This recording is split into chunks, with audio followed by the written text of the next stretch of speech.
shore. Take me over. Guys, I'm obsessed with the Philippine magical choir. Sorry, shoot me in the eye. I'm obsessed. Niche reference. Anyway, Niche reference. Paraiso fans, where you at? Sound off. Sound off, girls. Sound off. Spell it. Spell it. Spell it. Hey, girl. I haven't seen you in a week. What's been going on?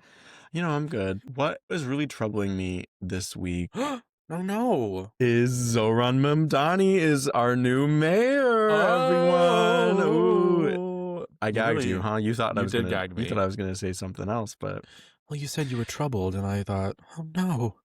It's like if all the troubles were good, then I'm troubled. And I'm very troubled. Right. Yeah. Which there are. We're in Mondanistan, and it's great. It's a great day to be a New Yorker. God, he's hot. Who said that? Who said that? And the wife too.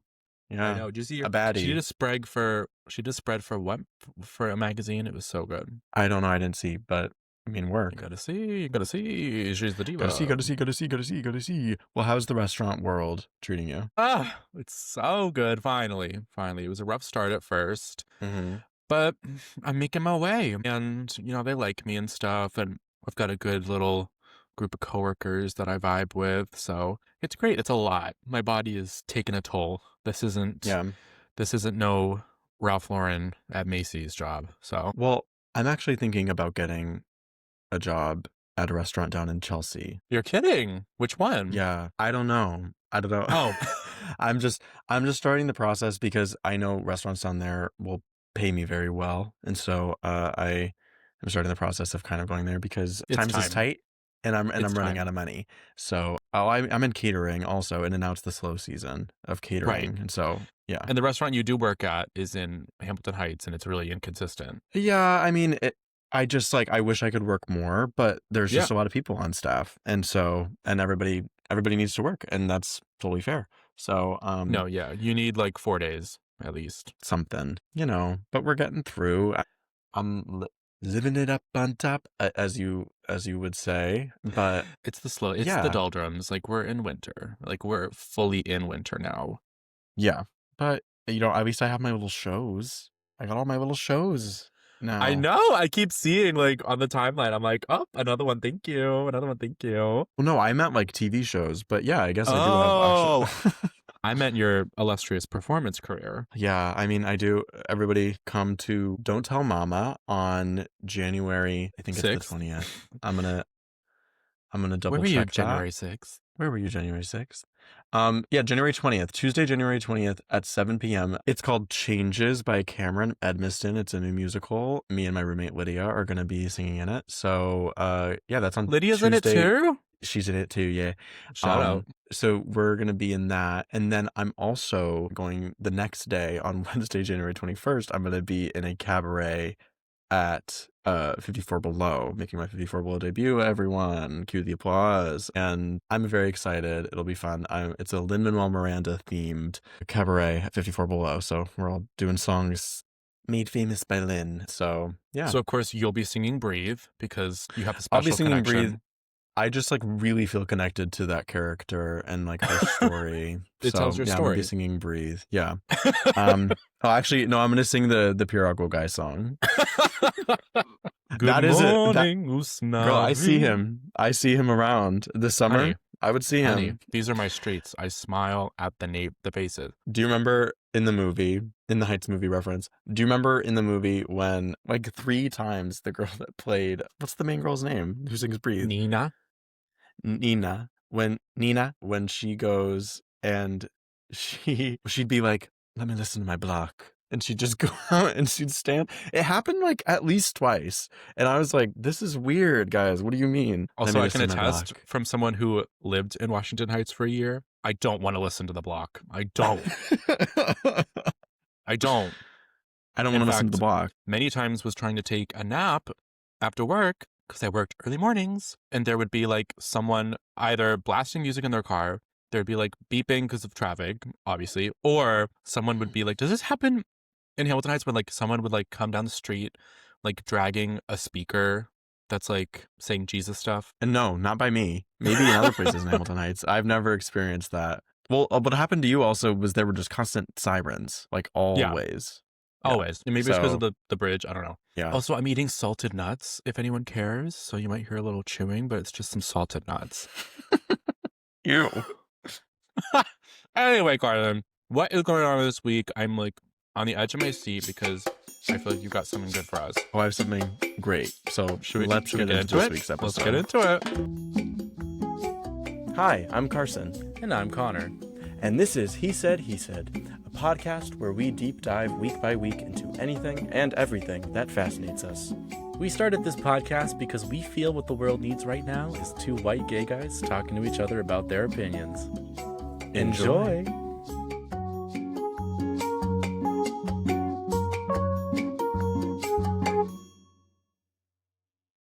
Okay, so what we're going to be talking about today is the one, the only, the singular, the life-changing, the evocative, the emotional, the deep Carole King. We're going to be talking about Carole King. I'm so fucking excited. Are you kidding me? Yeah, we're talking about Carole, and the reason I wanted to talk about this, I was coming home from New Year's, back to New York, and I just decided, I don't know what struck me, but I woke up and I was like leaving for my flight, and I was like, I'm gonna listen to some Carole King, like when I'm going through the airport today.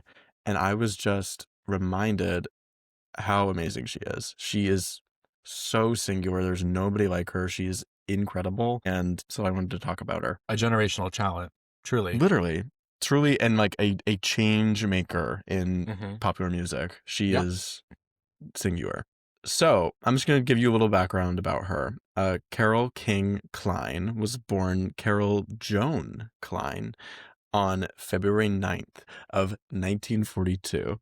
And she is an American singer and songwriter and a musician. She's renowned for her extensive and, girl, they are extensive contributions to popular music. She literally she's changed the game. She wrote or co-wrote 118 songs that charted on the Billboard Hot 100 during the second half of the 1900s. And 61 of those songs reached the UK charts. She was the most successful female songwriter on the UK singles charts from 1962 to 2005. My God. 43 years. Her legacy. She has released 25 solo albums and sold over 75 million records worldwide. Wait, 25 solo albums? 25. Wow. Okay. She is so crazy. She has such a body of work. It's extensive. She has many awards, and we'll get into it later. First, I need to know, do you have a connection to this woman? Because we haven't really ever talked about her. I do. Well, first of all, I have Tapestry on vinyl, which was a thrift store find. I know. It's a thrift store find, and I used to have it on my wall, but in college, but now I have Kill Bill on my wall instead.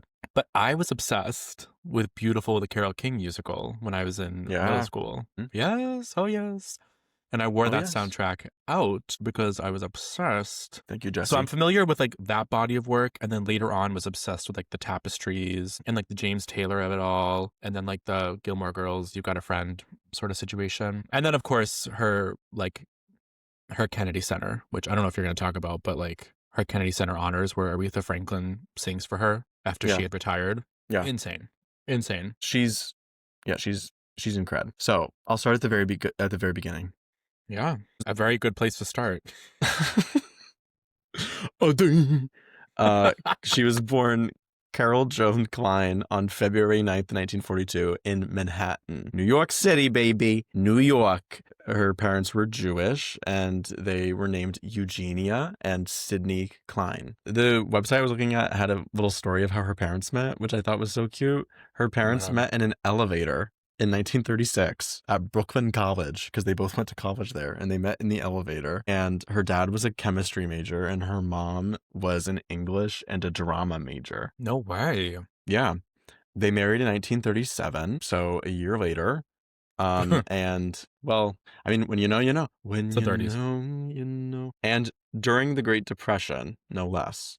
Right. Eugenia dropped out of college to kind of like run the household. And then her father also later dropped out to take a job as a radio announcer briefly. But then the economy continued to struggle because of hashtag the Great Depression, and he took a more secure job as a firefighter. And that was the Mm, job that he kept for like most of Carole's childhood, was he was a firefighter. I see. And then her mom would go on to become a teacher. So Carole was born in 1942. So 5 years after they got married, her parents settled in Brooklyn, and they eventually bought a small 2-story duplex where they rented out the upstairs for extra income. Love. So, yeah. So her mom, Eugenia, was the main reason that she kind of fell in love with music, because her mom had learned piano as a child, and she bought a piano for their house, and she would sometimes practice in the home. And from the time that Carole was like super, super young, she was so curious about music, and she was so drawn to it since she was 3 years old. And her mother, even then, was teaching her like basic piano skills, but not anything close to like formal lessons. When Carole turned 4, her parents discovered that she had perfect pitch, which I didn't know Me either. that she did. But yeah, so she was perfect pitch, and they always loved like showing off her skills to people who would come over to the house.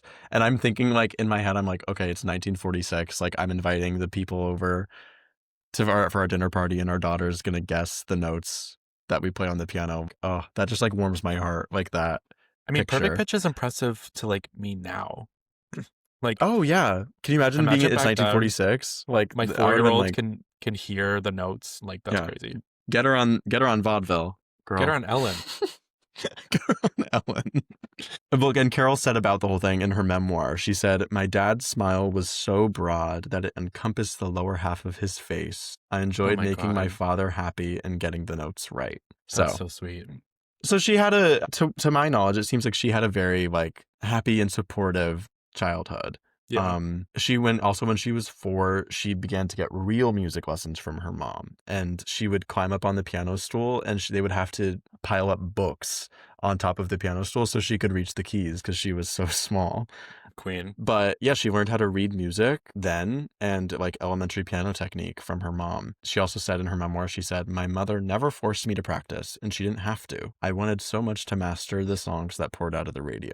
My So God. from the beginning, she was a lover of popular music, and she grew up in the 40s and 50s. So the popular music of that time was the Great American Songbook. That is kind Yeah. of like what she was raised on, and that's the music that she loved. Mm-hmm. And playing it at the piano and listening to it on the radio. So also that same year at 4, she began kindergarten. So early. And after her first Jeez. year of kindergarten, she skipped first grade and she went straight to second grade because she was just so smart. She was a whiz at math and numbers and words and it was because of music. Like it really just like unlocked intelligence in her, and like it made her very, very smart. School was never a struggle for her. My God. She ended up attending the James Madison High School in Midwood, which is in Brooklyn, during the 1950s. When she was in high school, she formed a band called the Cosigns, which just shows you how much of a Math fucking reference. nerd she was. Yeah. Come on, guys. We're going to be She the cosigns. she changed her name then from Carole Klein to Carole King. No way. Yeah, and she made demo records with her friend that she went to high school with, Paul Simon. Oh, yeah. My buddy. Yeah. So her first official recording was in high school, and it was the promotional single The Right Girl, which was released by ABC Paramount in 1958. And she wrote and sang the record to an arrangement by Don Costa or Costa. I don't know. But yeah, that was Mike her Costa. first yeah. Don Costa. That was her first promotional single that she ever did. After high school, she attended Queens College, and that's where she Hey. met Jerry Goffin, Hey.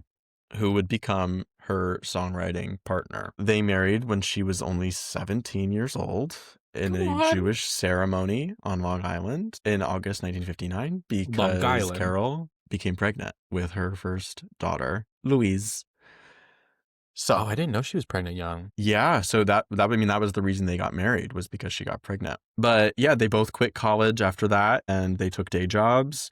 Goffin was an assistant chemist and Carole was a secretary, and they were just like trying to earn some money because they were about to start a family. But they would always come home and they would write songs together in the evening after work. Neil Sedaka, who had dated Carole when she was still in high school, he had a hit in 1959 with the song called "Oh Carole," and it was about Carole King. I didn't know Um, they dated. yeah, when she was still in high school. I think he was older, but it was when she was still in high school. Well, he's like Um, notoriously gay, right? You know? no. Yeah. Oh, Neil Sedaka, girl, yeah. girl. She always was for the gays. She was always around. Oh my God. He's amazing also. Oh yeah, yeah. Oh, yeah. But so he writes "Oh Carol" about her in 1959, and then in response, Jerry Goffin took the same tune and wrote a song called "Oh Neil," and then Carol recorded it and released it as a single in the same year. And the song wasn't a success like at all, but I just think it's funny. They're all just Um, chums. They're all just chummy. Like, they're all just chummy and they're writing songs together in New York City in the 50s. Like it's just like fun. I love it. And then what really took Carol and Jerry to the next level was in 1960, they wrote the Shirelles Billboard #1 hit, "Will You Love Me Tomorrow?" And it was the Tonight you're first mine completely. completely you give your love. Oh God, I fucking love that song. Love that song. But it was the first ever #1 on Billboard by a Black girl group. How about And so it Shirelles? was it was a very big deal, but oh my God, I love that song. I literally was talking to Lydia about that song yesterday and I started crying. Like like it is in it like, and we'll get into like her discography later, but Yeah. and like just like her songwriting, but wow. I mean, that opens the Tony Awards when the Beautiful, when they, for their Really? performance. Well, yeah, she comes in, Ugh. she goes, I just got the lyrics done. And it's her at the piano. It's Jessie Mueller. And she's like, tonight you're mine completely. And everyone in the audience is like, woo! And it chills. Well, I love that song in the context of the musical. It's like Yeah. because it's right after Yes. she Yes. catches Jerry cheating for the first time. And Yes. then Yes. she turns to the Yes. audience and she sings "Will You Love Me Tomorrow." It's like heartbreaking. Oh, Mm-hmm. And just another classic. Just a classic. yeah. So I mean, after the success of that, they quit their day jobs and they started writing full time. And they were at Don Kirshner's Dimension Records. And Hey. King was composing and Jerry was doing the lyrics. And they wrote so many hits, so many. I mean, to mention a few, Chains for the Everly Oh. Brothers and also the Beatles recorded that. The Locomotion, It Might As Hey. Well Rain Until September, which was that was her first success that she recorded herself. Crying in the Rain for the Everly Brothers, Take Good Care of My Baby for Bobby V, Yes. Up on the Roof for the Drifters, Oh my and God. of course, You Make Me Feel Like a Natural Woman for Aretha Franklin. Like Iconic. songs that have lasted literally 60 plus years now. Like Yeah. it is such a feat. She is unmatched. Her ability to capture just like human emotion and like the human experience in music. It is crazy. I mean, you think of pop music and it's like, what is the point of pop music? It's to set a vibe. It's to set a tone. And so someone who can like Hmm. capture that and articulate that, it's a gift. It's a special thing. Yeah. So, and then by 1968, her and Jerry divorced and they were not in contact anymore. She moved to Los Angeles with her two daughters and she reactivated her career and she formed a group called The City with bassist Charles Larkey and Danny Korchmar was on guitar and vocals. They ended up producing one album, but King kind of at that point, she was really hesitant about performing live. It was like something she really was struggling with. And so the sales were limited of their album because they couldn't do any like concerts or promotional stuff.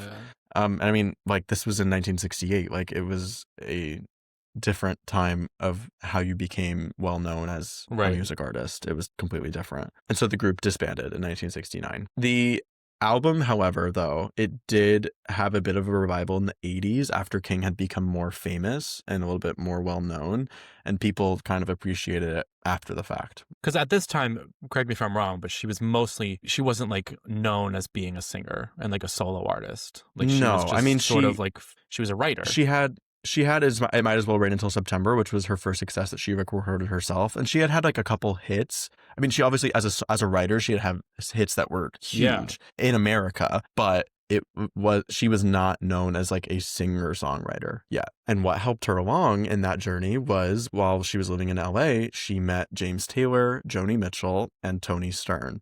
The And this dolls. kind of like they inspired her to like keep going and keep writing and like pursue a career by herself, because she kind of like had resolved that like, like I'm just gonna like raise my kids and like whatever, and like I'm gonna keep being a writer. And they were saying like pushing her, no, like you have to do it. So speaking of being a writer, she released her debut solo album called Writer, and it was in 1970.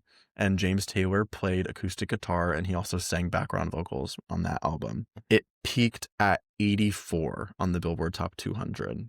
So pretty good. It was pretty well received. And that was Yeah.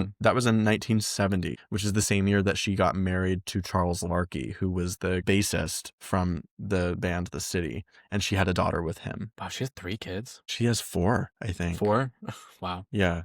Okay. And then 1971, the moment we've been waiting for. Guys. Her sophomore album, Tapestry. Like, this fucking album. Let's talk about it. This album was nominated for 4 Grammys at the 14th Annual Grammy Awards. It won all 4 of them, 3 of which were in the Big 4 category. Like, it is kind of unmatched. She won Album of the Year.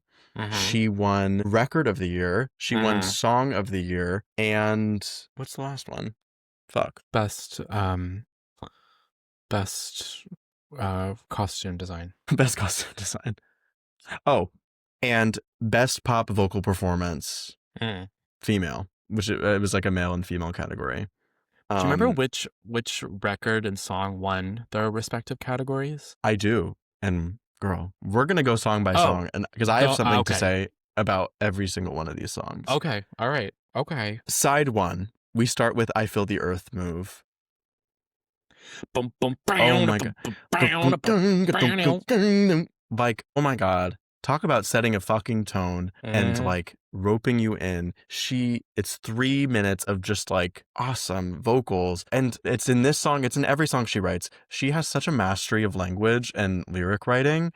It's simple and efficient. She does not have tons of words that is like over explaining. She relies on a lot of metaphor and figurative language, and it tells the story in such a simple and efficient way, and it's digestible. Awesome. Yes, she knows it's what she grew up on is pop music, and she is so good at doing it. She's so good at capturing it. She's great at with scansion and like using certain words and certain beats, like Scott tumbling down. Like it's very interesting. It's very interesting.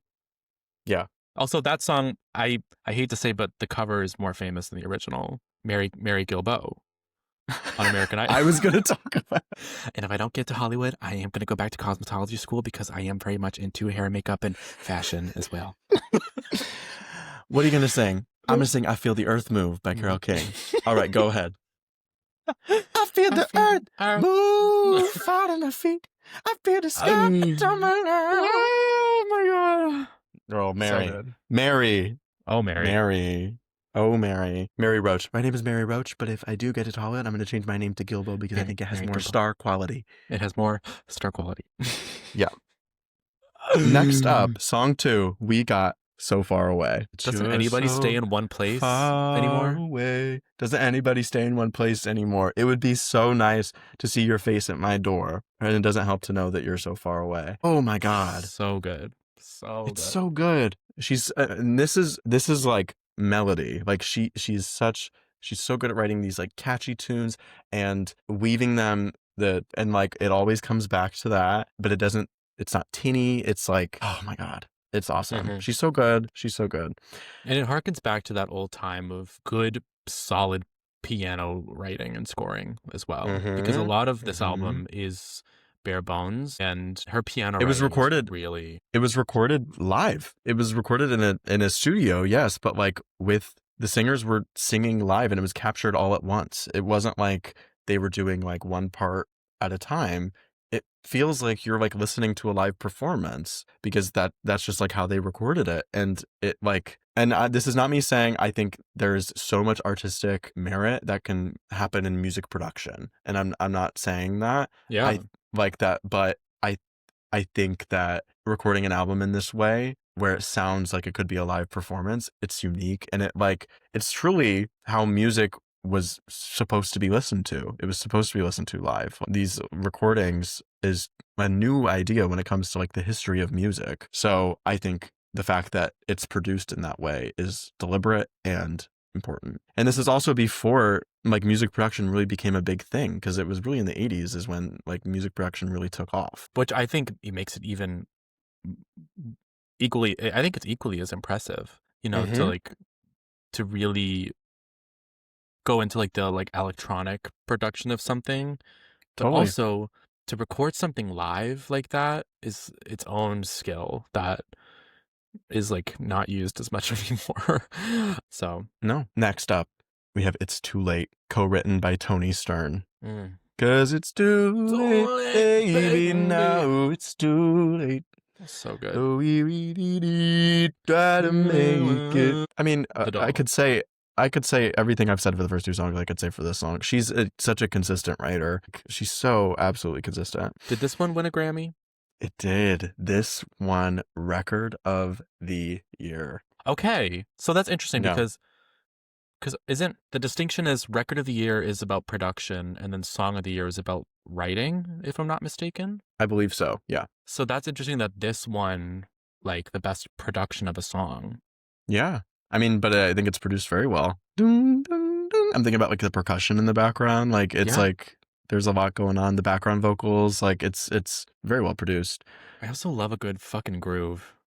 Next, we got Beautiful. 'Cause you're beautiful. As you feel. I also I love a song that like that teases you with that minor.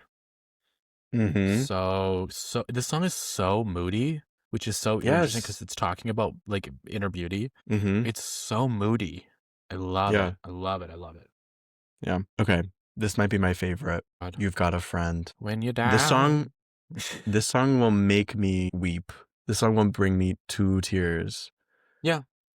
Like, and it makes sense because this song won Song of the Year. Yeah. This won the Grammy for Song of the Year. Yes. Well, yes. I So from a love the songwriting version, standpoint, the James Taylor version also. yeah. It's awesome, awesome, Yeah. awesome, awesome, awesome. I mean, it harkens back to that whole time period. It's yeah. It's just like it's such a simple message, and Again, like we've been saying, digestible.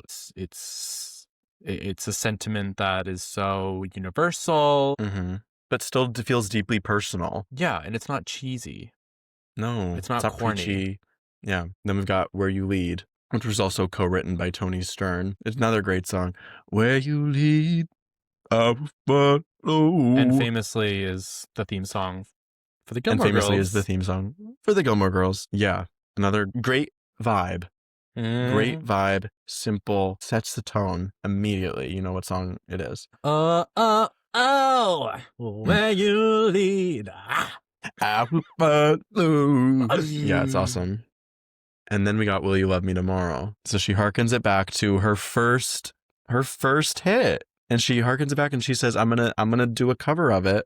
Well, not even a cover, I guess. Yeah, technically, but it's her Cover of her own song. song. Yeah. But it's and her version of it, it's so slow. I was talking about this with my mom. People don't write slow music anymore. Mm-hmm. They don't write slow songs. Because I think it's a marketing thing, because Sure. people want to write songs you can dance to. Yeah. Buy my Because song, buy my song, buy buy it my because it's song really fun.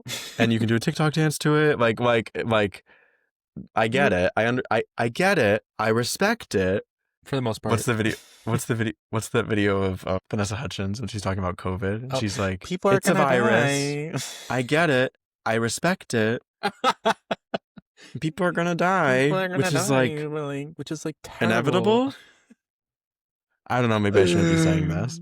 Woo! So But yeah, no. Will You Love Me Tomorrow? It's And so slow, and it like tonight you're mine. Like it's just like it like hits you.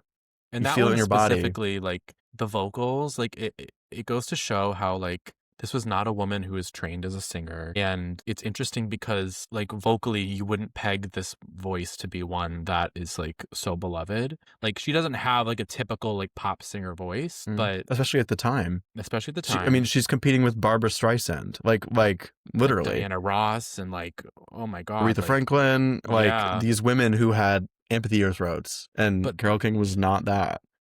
she had the style. Like, she just had her own And unique. she had humanity. She had It was, humanity. yeah, it was real. It was real. Yeah. And then my last favorite, You Make Me Feel Like a Natural Woman. Oh my God. And this part in the musical, oh, Yeah, girl, it because like makes me the emotional. It makes me she's in the the stew. emotional. She's in the stew. And she's like, I don't want to do it. I don't want to do it. I can't. I just don't think I can't take the pressure of it. I can't She's take the like literally, pressure. well, don't you think that I just like, I just think like it is so, and then she does it, and like she does it, and it's amazing, and it's beautiful. It's just like, oh my God, it's awesome. And it's so interesting. This woman who spent the first 15 years of her career almost writing songs for other people to sing. And then after all that time saying, okay, well, actually, I'm going to take these songs and I'm going to sing them. And it's like, it's magic. It is literally magic. It's just, It's a generational talent. yeah. Generational, once in a lifetime. Yeah. Hmm. So specific, so herself, and also like at a time in her life where it was about like owning that she was like a woman. Like she worked as a secretary for God's sake. Like it's just, it was the 70s too. Like times were changing. So Yeah. That's really powerful. it's pretty remarkable. Yeah. Um, so Tapestry, it spends 15 weeks at number 1 on the US Billboard Top 200. Did you get that, folks? Number one. 15 weeks at number 1. It still holds the record for the most consecutive weeks at number 1 by a female solo artist. Still, Still. Dua Lipa Almost wishes. 50 years later. 50 years later, 53 Yeah. years later. It spent more than 6 years on the Billboard 200 chart, on the chart. It was there on the chart for the top 200 for 6 years. And it held Oh my that God. record for the longest charting album by a female artist until, J-Lo. do you know who broke it? J-Lo. Let's get loud. No. Oh wait, so what year was it broken? It was broken in 2017. Let's see if you can get this. What was the record? It was 6 years on the Billboard 200 chart, the longest charting album held by a female artist. So that means the album must have come out like 2011. I mean, my only plausible guess is Beyonce. No, I can tell you. It was Adele. It was Adele's album 21. That makes Yeah. sense. Mm-hmm. That was my second guess. Well, and it makes sense when you consider like so much of like the Billboard Top 200 is also influenced by the UK, and when my you God, think yeah. about like Adele as a UK based artist, it like totally makes sense. But the Girl. fact that she held it for 40 years before that is Yeah. fucking crazy. Yeah. The cultural impact of this album is fucking crazy. It was certified 14 times platinum in the US. It has sold 25 million copies worldwide. Just this album alone. Of her 75 million records that she sold, this is 25 million of them is just this album. So a third of her career sales. Yeah. Amy Winehouse has praised this album. Tori Amos has praised it. Recordings of this album exist in the Library of Congress. It's been described as culturally, historically, and aesthetically important. It was on Glee. She performed the whole album live in 2016 at Hyde Park in the UK. Like, it is the significance of this album is singular. Like, it is. I have one in my bedroom. Yeah. Like, it is truly, there is nothing like it. Yeah, it's one of the greatest albums of all time. Yeah. And she continued with more. She wrote music, the album Music, Rhymes and Reasons, Fantasy, Wraparound Joy, and Thoroughbred in the 70s. And that was the last studio album that she released under Lou Adler's label called Ode. And then in 1977, she collaborated with another songwriter named Rick Evers in 1977 on an album called Simple Things after she divorced from Charles Larkey in 1976. And then her and Evers got married for a year. She wrote about it later in her memoir, but he was physically abusive towards her. and they separated after a year of being together. And then she went on a trip with one of her daughters to Hawaii, and after they had separated, and Evers, while they were gone, died of a cocaine overdose. So pretty tragic. Like it's just like, Damn. and this comes like after all of that success. Like it's just like it's, and that isn't even in the musical, right? Right, because I think the musical Like stops at her Carnegie Hall concert or yeah. something. Like, so, I mean, it's just like, I don't know. She's just gone through a lot. But it's funny, the album that they wrote together called Simple Things, Rolling Stone called it the worst album of 1977. Oh. So The higher you rise, the farther you fall, I I guess. guess so. But she moves to Atlantic Records in the 80s and she does One to One and Speeding Time. She also in the 80s starred in 1988. She starred in the off Broadway production A Minor Incident. I don't know anything Okay. about it, but she Come did. on, Broadway. She returns to Capitol Records in 1989 with City Streets, another album. And then in the 80s, she married Rick Sorensen in 1982, but she divorced him in 1989. Oh my God, is that So, her the fucking third husband? fourth. Fourth? Yeah. Yeah. Jesus. Because we had Jerry and then Charles and then Rick and now other Rick. So, oh Wow. God. Could you ever date or marry someone that had the same name of like a previous relationship? I don't know. Like a part of me wants to be like, yes, like abso-fucking-lutely, but like I don't know. Actually, I don't know. I don't Oh, know. I I don't think know. it'd be weird. I think it'd be a little weird. Or like a It sibling. depends. Yeah, I don't know. It Names. depends. It does depend, and It it depends where you depends. are It in life, depends. and like blah, blah, blah, blah. And like what happened between the two of you, like it's Or just, what? but like Yeah. for her to like be physically abused by Rick Evers and then marry Rick Sorensen after that, I'd be like, maybe there's a little trauma with that name, but I don't know. Or maybe she called him Ricky. She's like, hey, Ricky. Yeah. So she was nominated in 1992 for another Grammy for the Of song Now and course. Forever, which was in the film A League of Their Own Oh my in God. 1992. Have you seen that movie? Yeah. No, Oh, girl, it's on the list. it's like a baseball movie, right? There's no crying in baseball. Yeah, it's that Yeah. one. Yeah. Yeah. And then she also played Mrs. Johnstone on Broadway in Blood Brothers in 1994. Are you serious? I'm serious. She was a Why replacement. did I not know that? Yeah, she was That she show was was like like a first a replacement. Oh my God, Carrie Butler was in that. Can you believe? So, I mean, but I thought it was cool hearing about like how she'd been on off Broadway before and now she's been on Broadway. But yeah, in the 2000s, she re-releases Where You Lead for the hit television show in 2000, Gilmore Girls. And I love that show. It's such a great, she stars on the show. She owns the music store in Stars Hollow. I don't know if you ever got that far. Oh yeah. And she was Oh also yeah. in Gilmore Girls A Year in the Life, but yeah. And she also, I didn't realize this, she like some of the lyrics in the version of Where You Lead for Gilmore Girls are different than the original. She like rewrote Oh. some of the lyrics to make it like more of like a mother-daughter kind of story, which makes sense. Oh, anyway. Bitch, tell me no. But yeah, I mean, she was huge into politics and environmental activism. She started that in 1977 when she first moved to Idaho. She worked with the Alliance for the Wild Rockies toward the passage of the Northern Rockies Ecosystem Protection Act, which did getting passed. She campaigned for Democrat John Kerry in 2003 by performing in private homes for delegates. And then she appeared on the Colbert Report in 2008 and she endorsed Hillary Clinton and Barack Obama. Period. Yeah. And then she marched in the 2017 Women's March in Stanley, Idaho also. So she's active and politically. And you know, since recently she's gone on tours, she has done acting and stuff, but she's really just focusing on like being herself and like being kind of this like positive force for change in popular music. And she's remembered by her legacy. I mean, she's been covered by so many famous people. I mean, I already talked about James Taylor's version of You've Got a Friend, Barbra Streisand's cover of Where You Lead. It's great. And then, I mean, and then I wanted to, at the very end, just talk about the musical a little bit. I love this show. I saw it for the first time at the New London Barn in 2023. Oh with Kennedy?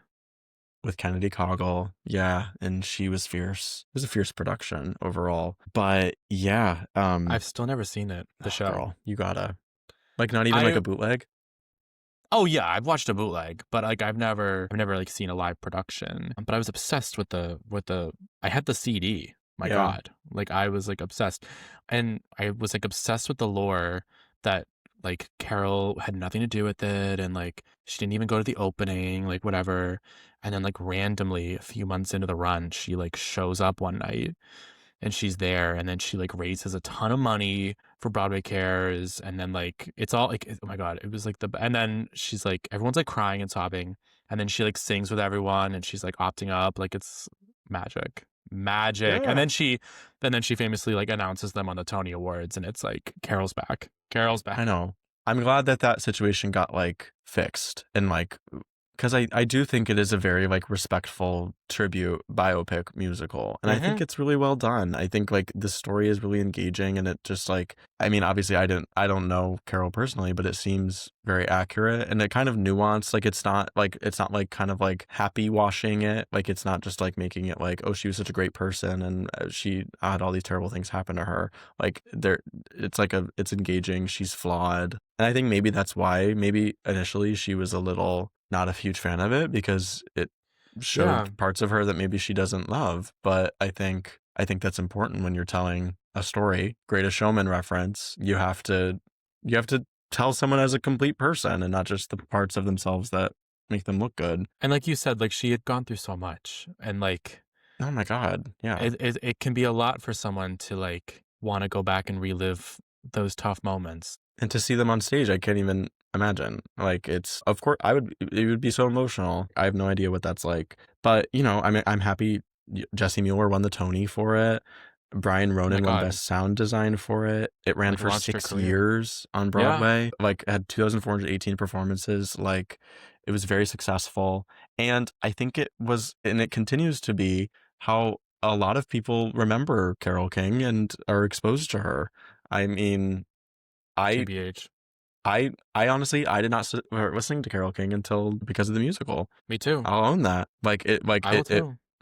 like it's just and I'm so happy that I do now because she is such a incredible person and performer and songwriter and I just think that she's awesome. I think she's a cool gal. And yeah, that's kind of all I have for you. Oh, that was Yeah, so. I mean, you couldn't have picked a better person. She is just. I love her, and I'm she's just pretty delighted lit. to hear about. There's so much I didn't know. There's so much I didn't know. I know. Because I really, the Kennedy Center where she's honored and Aretha takes off her fur coat. Oh my God. Oh my God. Chills. It's the same one that Obama's at. So it's like, it's so good. Yeah. Well, thank you, Yeah. Cars. Thanks for, Yeah, of course. Of course. well, I guess it's time to talk about, well, we always talk about what are we obsessed with this week? What are we living for? What are we loving for? What are we So feeling? I texted you about this, so this is not going to be a surprise for you. Well, I kind of have mine's a double-edged sword. I have two. I recently went to a collage party where we made vision boards. It was called a board night, and it was boards of the cheese variety and the vision variety. And Yeah. so we made vision boards and ate cheese, and it was so much fun. I'd never made a vision board for myself, and it like is giving me so much clarity and like direction as I go into this new year, but it's not in like a stressful way. And I just loved it because like it was just stimulating enough that it wasn't like hard, but it was like creative and I got to like cut things out and paste them on that and oh where should I put that and you know whatever like it's just like it was fun but that I'm obsessed with that but also I'm this is a twofer I'm also obsessed with playing musical theater at the function guys. Ah, my God. Shout out Shane. Shout out Shane. I don't know if you listen to the podcast, but he was the one that was on Ox last night. And girl, I'm sitting there I making need to my hear you vision out. board. I need to hear you out because it depends. So I'm sitting there making my vision board. We're all having a lovely time. And I hear, Forget about the boy. No canary in a cage for me. I don't remember. Fuck. I wish I knew what version it was. Whatever. It doesn't matter. Let me help. he starts playing a cover version of Another Life from Bridges of Madison County. Oh, you did And text me about and this. oh my God, it was awesome. Everybody, and I mean, it was a bunch of fucking musical theater actors in the room, but Oh, yeah. guys, Yeah. people were singing along. People were fucking putting glue on pictures and singing Another Life, and it was Well, that's magical. a good one. That's a good one. Like, it was just like, I'm like, yeah, we are going to listen to musical theater at the function because we all love it. It's good music. Why not? Put on musical theater. Carson texts me Another Life at the function right now, by the Like, way. I was like losing my mind. I was like, this is awesome. Oh my God. He played another, like a cover. He played a cover of, what was the A song cover from also is Hercules? crazy. Oh, I know. It was a cover from Hercules. Oh, I won't say I'm in love. Yeah. And it was so fierce. Like, Ox. Anyways, what are you obsessed with? Oh, I just had it and it flew right out of my damn brain. Oh, I got it. Guys, my obsession. First, I'll do a twofer as well, but my first one's quick. The Philippine Madrigal Choir. Let's give it up. Let's give it up. Some of the most beautiful I think I've mentioned them before. Some of the most beautiful choir singing I've ever heard in my entire life. They're fully a cappella. Well, the Philippines, of course. I mean, some of the best world-class singers. Paraiso? I'm not joking. Look it up. Paraiso means paradise. And we joke, paraiso. But it's literally... You want to talk about lyrics? You want to talk about gorgeous vocals? You want to talk about overtones? Yeah. But my real obsession this week is Sohyang, the Korean singer. Have I showed you her? I think so. Yeah. She started as like a Christian singer, but she... Like in college, we watched her like all the time, right? Yeah. She's huge with like the MT gays. The MT gays piss over Sohyang because she is known for like her crazy high like mixed belt. Like she can really like belt out the A and the B flats. Like it's crazy. Such good technique and like amazing live vocal quality. It's Sohyang. Look up Sohyang on YouTube. You will not be disappointed. She like won the Masked Singer there, and like it's really incredible. So Sohyang. Cars, what are you putting to bed? What are you done with? What are you over? Just say it. Dust.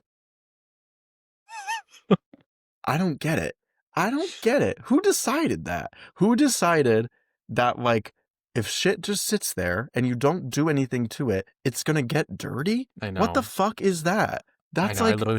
I know.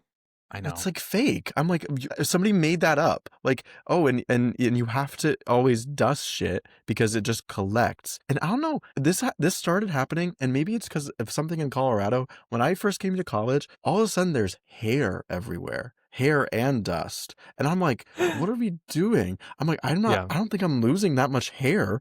And like, why is it all on the floor and it wraps around itself? Like, is it a thing? People sound off. Is this like an East Coast thing that like I just have to like get used to?